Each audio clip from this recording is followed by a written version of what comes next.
Mayambu Tolapana Ahana, Prabhu Jisu Christa giving that Karamna Oksari. Masidi another topic.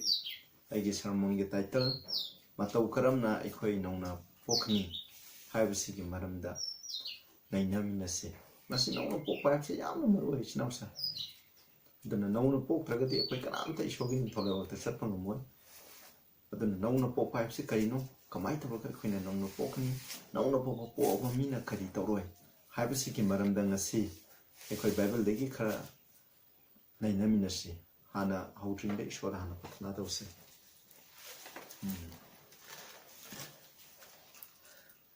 Sagrada Leba Yamam Chicharava Ganeva Paisho, Apo and Tagasari. A silly topic, Nanaina and Jagadriva Karamna, Queen and no pokani. Hibas the Naki Hawaii assembly. In a view, but I am not in Basi Panaki Hawaii assembly. A yipping the Aki concise and unbeaten of him view. A way or him bigano, Naki Wahi way to Naki Bible assemble to Katan. Yan the shelter woman view, target of it now in the zoo. Upon I never go in a bit Hawaii assembly. A quay punsi the hockey open sikia the Queen and no pokana. Later back, ya later the shoe. Pa, Naki, a poor wife in a sitaraga. No pokunam Jaduna, Naki and Tolebak the Samba. No panopi had to hand you. Hope they can always power now the same view. Prabhu Jisu in the commentary. Amen.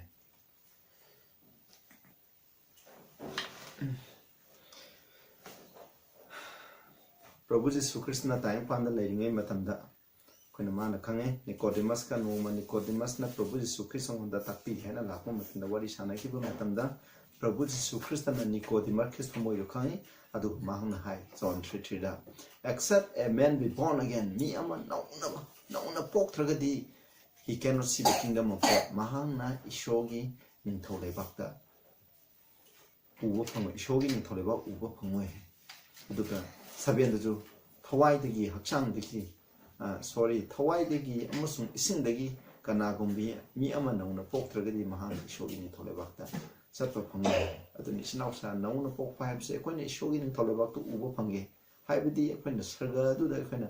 Satke Prabhu Jisu Christaga. Nung aina ipa ishoga lai minage haiba tarapati nauna pok pai pase khone yamna darka lai aduga look 13 gi 3 ga 5 ka tu hai aikoi puning hongdragati aikoi makhoi na sibukum na aikoi chu sigini hai sinausa nauna poga sarga chatpa phangani isho ugani hai adu puning hongdragati kairuwa aikoi chu amu sigini haibni aduna nauna pokpa puning hongba ise mari laini aduna akhoi matau karamna adu itadi akhoi nauna pokpa je asuki mating maru oiba taragadi akhoi karamna nauna pokani haibase akhoi na amu yemuna si maroi na igi nasi ki shramona sidin Christian is now singidam Christian haiba akhoi na sarstadi chatpa isorgi matung inbane hana saliba mission adubu nauna poktriba adugi maramda ina maroi na ngangjage ai samakisu tariba nakhoi mayangusuni aduga nakhoi Prathana to view masi topic che khoi na khangba haipse yam darkar lei ei phajar ke khoi matau karam na khoi nong na pokadage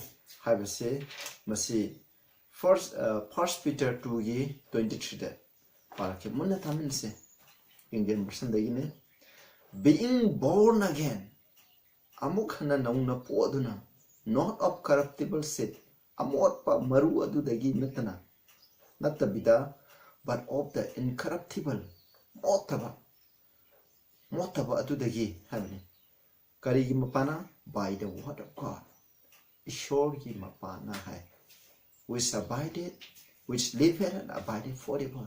Show away laying than a ladybug. Ishorgi Wahiki Mapana, a queen nona for e. Have snapsa. She amaru snapsa. Aduna equating a sit of picture Marina, Karamna no poken him. When a Bible knows it, Peter and having Matuna, I quite know no pope perhaps a carrying Mapan, or even me, is sure you were him upana. No popong on me. Quite a Bible power him upana. No popong on me, have seen Mr. My action. My action high. But with that, you quite a million, carry them up, carry Sati, like them up. Sure you Bible him upon a queen on the popong on me, have the carry Bible the carry Sati, oh, you know, I will say. I'm moving in the same. When Psalms ki 33 33 की 6 का 9 के दा सुन है Psalm 33 की 6 की 6 का 9 के दा सुन है कई यंग सी कमाई shown Malan Prithvi जिसंगे HYBE the खन महरो 1 महरो chapter 1 दा सुखंगे 3 से 6 है by the word of the Lord where the heavens met and all the hosts by the breath of his mouth shon है ni मालन पृथ्वी असे महाकी सिन के महाकी वहीना माकी चिंदगी थोलप वहीना सेम खिबनी मसीदा लाइरिबा यूनिवर्स असिदा लाइरिबा पुन्नमक्से मी नतना पुन्नमसे केदबा माकी मसिना हाइरगा लोइना same खिबनी है verse 9 for his back महान ngaki for sida verse 9 for his back it was done and he commanded it to follow mahang ngangi mana ngamba thule he mana yathang pi ga mang the leap he adudi how powerful is God's word show you why yamna sakti chele aduna ekhona sida bible da yori show you why show na ekhona pi khra why khudimok se masiju adugumna sakti do chele sigidam ni namsa aduna asuke mate why aduga Hebrew 4:12 ta sida 4:12 ta khoni 4:12 ta ai pa jarake masida muhai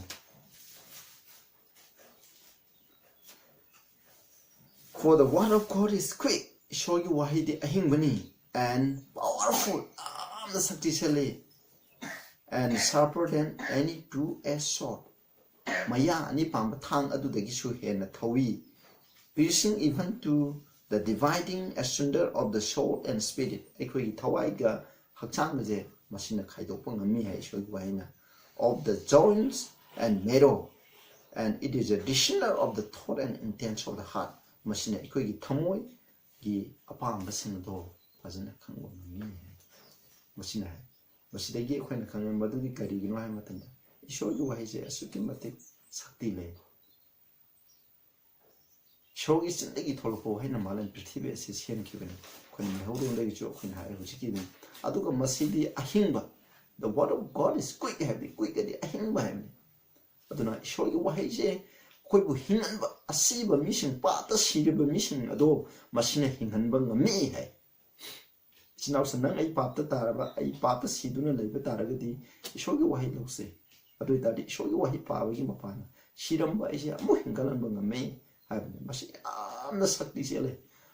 if you want I quite Christian pitik that but Christian I quite Christian higher quite show ye a simba problem be the sapangam div says sakti out the night in lipsicary no hybrid tanda is show you wahina hyber but I have sit in the biggie I quite sakti at all labung of the bani Bible have it lagadi sakti at all labung of winnie high she that deserve as just hyber light at the past 391 da is show you manai Ellen's wine as soon high I mean the word of God received into the soul, molds the thought, and enters into the development of character. Show you why I quite a loxanba, I quite tamoina, I quite Hawaii, I quite a himbo punche, I quite shaman, I show you why say loxanba matam nakadui, I quite wakaldo, mana, shendopangami, quite tatable and wakalado. Mana apa show you ebu wahido adu semdo pongami adu ekoi lamsa suke batek patta ba ekoi lamsa to masina mu shogum na manana semgat pangami hai very important koi krisan wei ba ekoi na shogi lamsa phange shogi lamsa manana lege ekoi wakal je shogi wakal ga manana lege hai targati shogi wahi loksan ba se yamna sakti lai adu ga mana so education high like page 126 that muhai the creative energy that call the worlds into existence is in the word of God aduna ishona haiba matamda prithvi ase semba ngambagi sakti yauriba energy yauriba sakti adu krai de yawi shogi wahi de yawi hai this word imparts power masigi Bible gi wahi asna ko de sakti pi it begets life masina hingali every command is a promise ishona pi graba yatam khudimok che wasak pibani accepted by the will khoi gi ningba aduna masi loksal asi yasarama receive into the soul khoi gi thamoi da masi loksal laba it brings with it the life of the infinite one masina ishogi loba na haiba ishogi lamchada do masina ekoi pulsida porpang mi hai ishogi sote mate sakti sallaba ishogi sakti do ekoi na ishogi wahi loksan bigi mapana ekoi da porpang mi it transform the nature and ekoi gi moksha go lamchato masina hongto he and recreates the soul in the image of God. Ishogi lamchat aduga manana ekoi nouna amuk semi hai. Akoi mi amagi punchida kwatigi maru ekse karino haiba matanda akoi ishogi lamchat mana bazini masai lamchat se phange hai ta dike dawa koi ne chodo hai se ekoi na phangba tabani masini kamaine masi kya gi matik maru oigrabno haibje masini ekoi na kamaine hingani haibje jo ekoi na Matthew 4:4 ekoi na mamang do satam gale madudi Prabhu Jisu Christ mathemba mathanda Prabhu Jisu Christ na khumba Matthew 4:4 da man shall not live by bread alone akoi tan khatang akoi chinja khatang chane akoi na hingba ngamoi but by every word which proceeded from the mouth of God and out of the mouth of God ishogi tindagi tholba wai asigi mapan akoi na hingba ngambani am akoi na sindak chara akoi hakchang gi pulsi je hingba ngami akoi gi thawai gi punsi je akoi na hinge haiba tarabadi Ishogi wahi ise ekhoina saba thai ishogi wahi ise ekhoina inba thai ekhoina loksan ba thai hai sida kari gi damak tam hai khanda ekhoina ishogi wahi loksan ba matam da ekhoida kari hong ba lakni have saying chen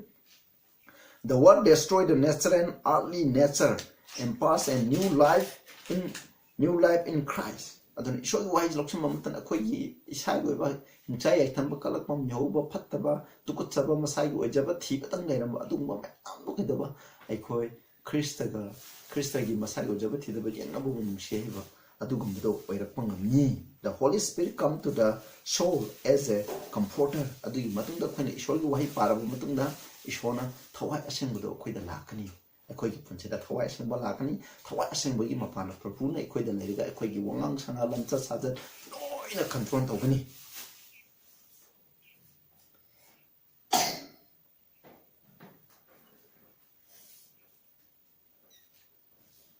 by the transforming agency of His grace, the image of God is reproduced in the disciple. Aduna sebo way by kweda kedo by shogi thawai asengba piba je shogi thawjani hariba asigi mapana thawjana asigi mapana ekhoi je shogi lamchat manana oire he become a new creature duga ekhoi je no popa misang ma oire hai merai Love takes the place of hatred. The heart received the divine similitude. This is what it means to live by every word that proceeded out of the mouth of God. This is the eating the bread that comes down from heaven. John 6:53 except ye eat the flesh of the Son of Man and drink his blood, ye shall have no life. Prabhu Jisu Christ ki hakchang amasung magi ido ikhonda charaga Prabhu Jisu ki hakchang charaga magi ido thaktragade ekhoida tang khobam phangba ngamoi haibdu karino hakana masi kari ka sangdamni haibamtana ishorgi wahi Bible paga Bible na haibasing do khoni illaga ekhoina ishorgi sakti do phangaga aduga Christ ga manaba ishorga manaba lamchatama adugumba powerful oiba punsi ama hingbudo madubu ishorgi wahi chaba ka chapman sinausa masi ekhoina yamna maru oi habsi masine aduga mo khone engchi how can we receive power to live the life of Christ ekhoina Christ gi oiba punsi je ekhoina kamaina hinggadage haiba matamda khona kamaina hingani haiba matamda ishorgi wahi siloksalaga ekhoi Christ ga manana Christ gi adugumba akanba sakti do adugumna ekhoina hingba ngamgani habse yamna maru oi aduna ishorgi wahi je yamna maru oi ni sinausa aduga mo John 6:60 shida mu parake John 6:60 shida John 6:60 shida mu hai shida 60 shida it is the spirit that quicken the flesh profited nothing the words that I speak unto you they are spirit they are life aduna thawai asengmana thawai aduna ekhoibu hingalambani hakchang nai khoida karisu kanade aina na khoida ngangi ba wai sing ase makhoi je spirit ni thawai ni amusung makoina ahing bani sinamsa adana Prabhu Jesu Krishna Bible da mana haipirang ga mana takpirang ga khudimok se kaidoba masi ekhoi thawai ne thawai se mun ekhoi thawai hinkal ekhoi lamsat kamari line be shogi wai khuding mase choroga de ekhoi lum sahu kani aduna ekhoi ahing ba punsi lomban haide ba punsi phangi haragadi masi da leire habje masi nisda this book convinctions of sin it plainly reveals the way of salvation haiba Bible asina ekhoi je papini habse Bible na ekhoi khangani ekhoi gi thamoi da leba ekhoi na Bible to para kanda aina khangda dana hana tawki ba myam leram do Bible je sum para kan masidi tawbi hai masidi ya de hai do ekhoi khangakani aduga khangak padana tana haiba Bible asina ekhoi da sakti pirakani asmai to dana ekhoi na ahingba punsi do ekhoi na hingba ngangani aduga ekhoi na chakkata asangba chumba ara dharma senbagi lambi do mayek singna khangani aramba lambi do karino haiba su masina khangani aduga Prabhu Jesu Christa gi ming atopa ming amasulai madu karino haiba ekhoi na mu yense John 1 gi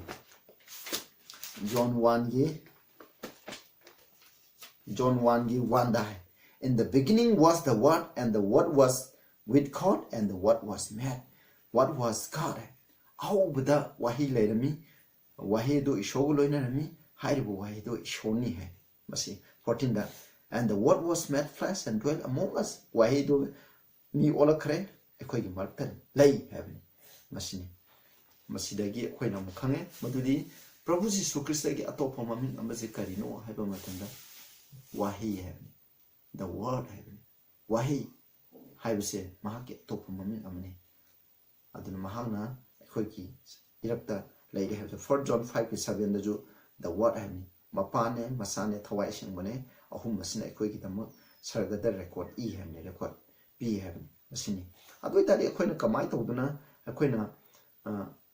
ekhoi na ishor gi masa oirake haragadi ekhoi na kari tawba thai habda John 1 gi ekhoi na 12 ka 13 gi amuk page but as many as receive him to them gave he power to become the sons of God ekhoi mi makaina ishor gi wahi loksan ba natraga Krista ase loksali ba mi makaina kaidore haiba matam sakti pire hai mana sakti pire kana kari ishor gi masa oina ba tu even to them that believe on his name Prabhu Jesu Christa gi ming thajaba ari Prabhu Jesu Christa gi ming de wahi ni khoina Prabhu Jesu Christa loksan ba di mai wahi Bible na hari ba Bible na Old Testament New Testament na picture ba Bible ruai sing se ai khoina loksan ba matam da khoina sakti pire hai ba sakti asigi mapana ai khoina ishor gi masana pa pasana pi oire ishor gi masana pa masana pi oiba hai ba asidegi hena khudung privilege laiba khudung sa ba laibje masidegi hena khoina kari phang sidegi hena kari mai ba laibe ke ai ishor gi masana pa oire di naha ishor gi masana pa natra nu pi oiba taragadi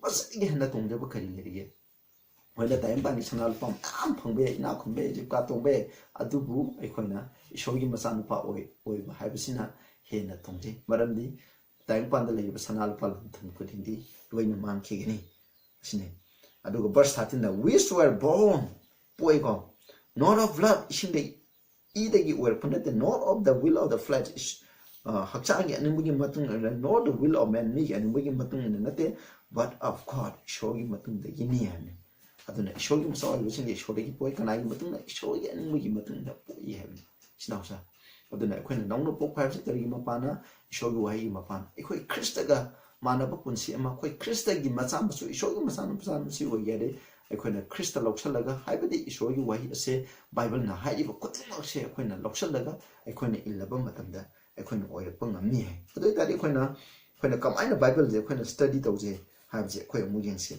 how should we study Bible khoina Bible kamaina nainagani bhat tan ngai gi damo Bible kanana nainagani ha je khoina mateng khapa je Genesis page 390 we should carefully study the Bible asking God for the aid of the Holy Spirit thawai aseng balgi mateng pa mateng do niraga khoina Bible sakna pa gadamni that we may understand his word shogi wai khang ngai gi damo we should take one verse and contemplate the mind on the thoughts of ascertaining the thought which God has put in that verse for us. Aduna khoina Bible ama pagani haiba Bible aduda ishona ikhoi gidama kari khanganingi mana ikhoi da khanganing ba apa masi kari nu haibse khangai gidama madu khang phawba khoina meditate tawdane waji no the chapter much paraga larium lawyer in security canada. Burst am a paragon do a cut. A short of Masiki burst the England talk, Nipsika, you know, I have to come to Power Madukana, come the Drama Patnata when Patnata will get to my park than me. We should dwell upon the thought until it become our ounce. Hide go wakal burst do the pidiba, wakal do quite shy with the power, Masipaduna, Equina, Gadavni, to a great control, terrible I to page 599. Bible should never be studied without prayer. When a partnata within the Bible, so par with them. Bible hang floating among the hand, short of partnata with them. Bible have said person 43, 16, 17, having Matuna Kadeba. Bible have said surely Tawai saying Manasang Laga evening. I do not Tawai sing by Yaudra when Pangum. Parting in the Queen Tawai sing with PBU by Shonahana PB Tawai sing when instructor PB Kimni, Nanki Tawai sing with an inspector or Nahana in the Kangan, but some basically have a Kangan view. Aduga, Chumba Kangudo. Aina hana mamang the kangi the boy be Aina hana kandar madu on a tina be where was sweet pie show none of kangba chumba quite in Gagadan. High but chumbo kangbudo kangabumatun the queen in Lesalaba. Matanga wish on a chumba pirakan. A swipe of dona, like the mean I could a chumba matak have a chukan but chumba mean hide heaven matanda must see battle in matun in Weber with the bride who can Bible the pagadam. Bible verse take a sang the America, must see a chumba aram bride. When the young gun in it, the might of the Queen of a quite consider and a quite shoga, not none a labor of any, have said machination outside. Aduga, it showed you why he's a gam, how enduring is the word of God. It showed you why he's a gam, Queen Lagini, have the Matthew 24, 35 that heaven and earth shall pass away, but my words shall not pass away. Sargam Sumana Petit Mankini, Adubu, Ayu Wahidi, Sumang Manghe. Shonaham. When a lady pretty say, Masidi, Hayek Shona Lapum, and then Masida lady, ma'am, the Luin Mankini. Masidi Manki be I do wish one I mean. Mark sending Tolopo, Bible de Ikraba, Marky Bible have away today. Mangway. When Lomba night the bomber ding a lomba down night of a problem, Lady Bomakay, Masi, Mang than a lady, having it. I do Peter Gi, past Peter Gi 125. But the word of God abided endured forever. Show you why he said, but couldn't make you win. Kanguna, Maina, Tumna, Amana, Sapunamdana, Lagini have this now.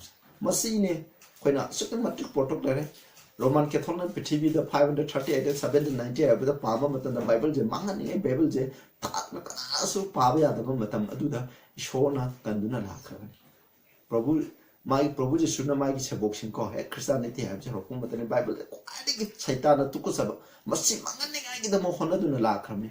Adugumba, Namado, Adugumba, Tembo Miam, the Mayonaraga, must see Bible, a queen of power, the Bible, say, Paracrami, must see the Bible is Mang Mangaloy, Karikama, Shona, my Bible, the Mang will have secret, you know, heaven. She the Psalm 130, I keep to die.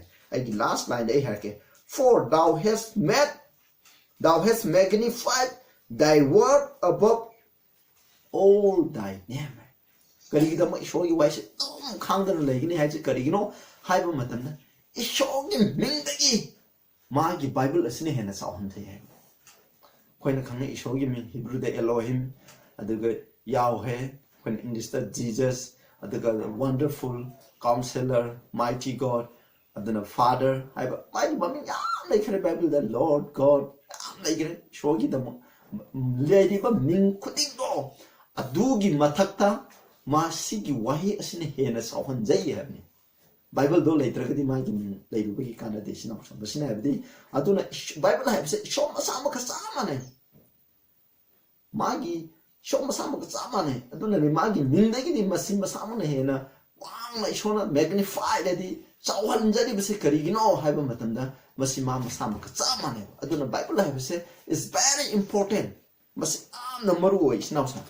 I do get the Moquina, Bible Zequina, Naina Vibes, Equin, Kungbatai. When it show a man again, Tardi, Bible Matun Equina set pipe say, Masiju, the Maru way have seen. I do go Papi Amana Kamina Quina Pat of the Hingata have a matanda, Psalm 199 Alexander Sunna, Salmisa. Thy word have I hid in my heart that I may not sin against thee. ꯑꯩꯈꯣꯏꯅ ꯄꯥꯞ ꯇꯧꯗꯕ ꯄꯨꯟꯁꯤ ꯑꯃ ꯍꯤꯡꯒꯦ ꯍꯥꯏꯇꯥꯔꯗꯤ ꯏꯁꯣꯔꯒꯤ ꯋꯥꯍꯩꯁꯤꯡꯗꯤ ꯑꯩꯈꯣꯏꯅ ꯆꯤꯟꯐꯥ ꯐꯥꯔꯒ ꯕꯥꯏꯕꯜꯗ ꯄꯤꯔꯤꯕ ꯏꯁꯣꯔꯒꯤ ꯄ꯭ꯔꯣꯃꯤꯁ ꯈꯨꯗꯤꯡꯃꯛꯁꯦ Genesis to Revelation not only New Testament New Testament खत नब ओल्ड टेस्टामेंट इख्रब खुदिमुचे अखोइगिनी न्यू टेस्टामेंट इख्रब खुदिमुचे अखोइगिनी न्यू टेस्टामेंट इब खुदिम याबा ओल्ड टेस्टामेंट की लोइना लौथोरप ngaतनी अयाबा सिनाउसा अदुना हाइब बाइबल जे अखोइना कइदोगदगे हाइब मतन मसी अखोइना अखोइगी पुनिंग लोतुना थंबा हाइबदी बाइबल की अचुम मयाम जे अखोइना खंग अखोइ कोक थांदुना लैब तारगदि सैतान थेमक मतंदा मीना आराम तापीबो ओरसु अचुम ओरसु खुदिमक तो अखोइना खंग ngamgani aduga ishorgi अचुम खक्तगी मतुंगना अखोइना चतप ngamgani aduga ngasai अखोइना हुजि पाखि बदुंग मतुंगना ishorgi वाइदि am शक्ति चेले ishor मचा मकुमना शक्ति मानेबा ishorgi vice ishordi omnipotent ni omnipresent adug omniscient लोइना मक्से अदुगुम अखोइना पाबा मतंदा अखोइगी ग्यालोक सिंग ishorगुमना ओइरपा यागनी हेना बाइबल पाबा मिसिना अखोइगी ब्रेन चोक्य मतिक फानगनी अखोइना खंग ngambagi अखोइगी शक्ति जु अखोइको मी अमो ओइना अखोइजे शक्ति चोक्य मतिक कलकनी पाप खनाम थंगबा मतंदा अखोइगी अकनबा शक्ति दो ngамगनी सिनाउसा अदुने अदुगिदम ईश्वरना हाइबनी सामिसना हाइबनी अयु हाइ नंग वाइ दो ईश्वर अगी थमोइद लोतोदा थमे अइ पाप तोदिनाय अखोइदो पाप तंग तोदिनाय गी दमकदि अचुम यामना खंगनाय गी दम अखोइना बाइबल जे अखोइना हौबदगी नो लोइ फाव अखोइना पादुना निंगबा से यामना दरकार लई हाइबसे मसिनी अदुगा Psalm 119 105 दा Thy word is a lamp unto my feet, a light unto my path. Ishorgi wahina aikoina taingpan pithibi asukki mating namthangna paam pik thalaba sangsara asida kaidoba aikoina sumna asumba lambi chatke haiba taragadi Bible se aikoigi thangmani hariba thangmaisina ngalalaga aikoina atum achakadaba sargigi oiba lambi akukba lambi angkubam phanggadaba lambi adugi masina mangal oiriga aikoina satpa ngamani mangraba taingpan sida paamna thangdraba पामना pick थंगरबा time पाना सिदा एखोइना मंगाल ओइना एखोइना चटके हारगदि एखोइना मसीजे शोगी वाहिजे मसी खक्तैना पापान ngамगनी सिनाउसा आइन लोइसलकप मतमदा एखोइना मुगिंग से who is a born again believer एखोइना नंग पोपा मी हैबसे करिनो हैबसिनी मसीदा एखोइना first John दा मुसलसे फर्स्ट जोन 3 अदुगा who is a born again believer नंग पोपा Christian हैबसे कनानो हैबदा एखोइना second Corinthians 5:17 da ayam tapaji if any man be in Christ kana gumma mi amna Christ da laiba habdi akhoi ngasa Christ da laiba habji ishogi wai loksalaga paraga shogi wai singa do akhoi ki thamoi da thambi Christ da laiba ne if any man be in Christ he is a new creature akhoi no na pokwa mi amaga manare if any man be in Christ he is a new creature behold all things are passed away akhoi na hokhiba अखोइना तौखिबा फत्तबा वांग संगा पाप के संसारदो ओइ सकरे behold all things are become new and you Poonam अनौबु ओइरे अखोइगी वांगाम संगाम नौरनी अखोइगी लमचा साजवन निवोन थिकना थिना तबो मिनुसि खंगदबा अदुगुमदो अखोइ ओइरोय अदु कैदोबा नौबा मी ख्रिस्टदा थाजबा ख्रिस्टगी मतुंगना चप्पा ख्रिस्टबु नुंसिबा अदुगा Cairo लेकाय माइगी मचनाउ छिंबु नुंसिबा यामना इंतप्पा अदुगुम मी अदो पाप यावदबा मी अदो अखोइना ओइरे है अदना 1 John 3:9 दा अदुदी अखोइ येंगसे 1 John 3:9 दा मोइ पाजरके फर्स्ट लोइसलकपा 1 John 3:9 दा असुमना है whosoever is born of God do not commit sin for his sin remain in him he cannot sin because he is born of God ishoragi pokpa नौना पोपा ईश्वरगी पोपा दे ईश्वरगी मसासिंग ईश्वरगी पोपा मिसिंग दो ईश्वरगी मसा कवे ईश्वरगी नौना पोलबा मिसिंग अदुना पाथोबं ngамदे मरमदि महक्ता प्रभु यीशु ख्रिस्टगी दारा दो मागी मरुओ दो मंगोद लै मरमदि प्रभु यीशु ख्रिस्ट पाप सिंतौ तौदे अदुना इखोजु पाप तरोय मरमदि महक ईश्वरगी नौना पोए है सिनावसा पाप तौदबा मिजे करमबनो नौना पोपा अदुगी दमक्तने प्रभु यीशु ख्रिस्टना निकोदेम नौना पोक्तरगदि nakana ishogi ni tholebakta changma ngamoi habigi arthadi pap taw mina ishogi ni tholebakta changma ngamoi habi maramdi nongna pogade khoina pap yawdani hinbangam no sa pap yawdana khoina hinge hai thadi khoina ishogi wai loksalaga nongna poga shona aningbagi matung sa permission tang pan gi matung sa le permission di nongna pokta permission ni ai khoina ishogi matung sa tadi khoina nongna pok permission ni nongna pok permission na pap tawde amu hai sida aduga 1 John 2:29 da mu yengse 2:29 da 1 John 2:29 da if ye know that he is righteous Karamna mina dharma chele have do khoi yeng righteous ye know that everyone that dwell righteousness is born of God hai sida dharma chemba tawriba mahak aduna dharma chele I know that he mahak dharma chele nong na poliba missing aduna dharma chele hai sino akhona dharma akhona nong na pokpa missing aduna pap to de pap to the bible se kai dharma chemba saman so pap ka dharma chemba ko ona taina bani pap to the bible dharma chemba karamba mina dharma chele hadi pap to the mi aduna pap to the mi ati kaino ishode ki nong na poi nong na pokpa mi aduna dharma chele have je sidai amujen First and forgive. Aduna pap have kaino. First and forgive. First and 3 die.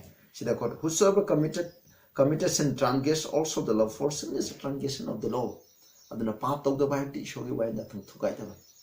Akhona 10 commandment gi mathang ishwali show you Bible na akhona haiba what sing ase loin in bataragati ko akhona show ya thang khaju loin nga khani sinawsa.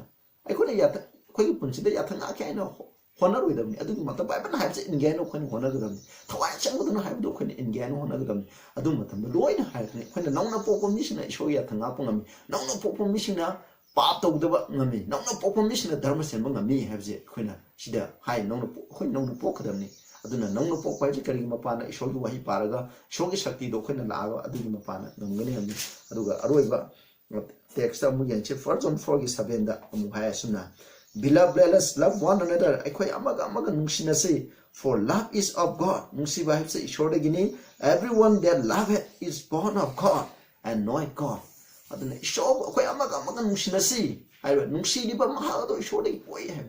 Sinapsa. Kya da pada krab no Bible ne. Bible na action hai ne. Nau na po ba mission na pa pa tau de. Aduga nau na po ba mission ado dharma seli amu hai sida. Nau na Shobu nungsiba mission ado nong na poi hai aduna akhoi na nong na pok taragadi shobu nungsi agani akhoi pa tororoi akhoi dharma chelagani haibdi show ya thang makhai nga ani 1 John 5:3 hai for this is the love of God that we keep his commandment aduna show ya thang akhoi akhoi na nungsiba haibsini punna makche akhoi na ngam leiraba matam de akhoi siraga chapang ngam ni sinawsa akhoi nong na poksi habsin masi ai apun kanai gi mapana isho gi wahi gi mapana nong na pok gi mapana Ishogi Kawai Shem with Equid Lakani, Adugi Mapana Equi, Babiautana, Hingani, Adugi Mapana Equi, Christa Gidarma Chamber Pangani, Hide Sigi Mapana Equin, Christa Bunum Sigani, Aquina Christa Bunum Shiradi, Shona Haibu Kudimoche, and Gini Hapsin in Naucha. When a time upon the label missioner, must see Shona Haibigi, or not the name of the Salibze, no no pork beginning. Arriva after the Naucha, Nakoi Nasiko, no met as a day, when a Bible, the Hibus in there, Bible as a parga. When a Nainaraga, Bible I could say when a probably Sukis and the people were grass, I took him upon Mulana, but I could show the Bible the people promise could say a quick promise, shall he promise could much must up on the nice activity to people. I was at the Dugulan and Nalaga when a part out and I young probably Sukis the overnight about consider quite in Gabra. I should him. I don't know quite. I do more consider him yet that in a sick old city. Show him upon a Bible park in no mission among okay. I was when a lep could I do it already. You show not quite a devotion, quite but not also.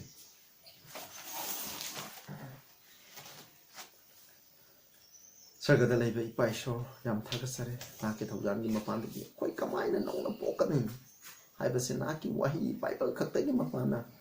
Bible je quick tamoy the lopson begin upon and on the pokani. No popo assigim upon a quay, consider Sokimati, probably Sukiti get canvasati do, or hanging Massikim upon a quina, Naki the son of Pampi workani, hide Bible lopson, Bassigim upon a quina, Pabianta to Nepa, that much in Bapunsi, Nana Hibam in Ba, Adugation of Shimbun Shiba, Panhakum Shiba, Adugumba Punsi, Nana quite pump the Bapunsi do, Himbangam Gani had say, Massigam Takasari by shore. Aduna Nakis Mona Sibutara, the Nasida Queen Nona, Naki Bible Paraga Queen Nona Pokumisama, Wajagana Kaliba, the Pokutim of the Nakim upon the Boporo, the Pinabi, able to Panaki, take Naki Washing as a pa, Pabigim upon and on the Pokuna, Naki Shakti, Pat out the Wopunsi, in Tapan, Minusikang Batu Wopunsi, to him, Monum and View. Prabhu Jesus Christ in the Amen.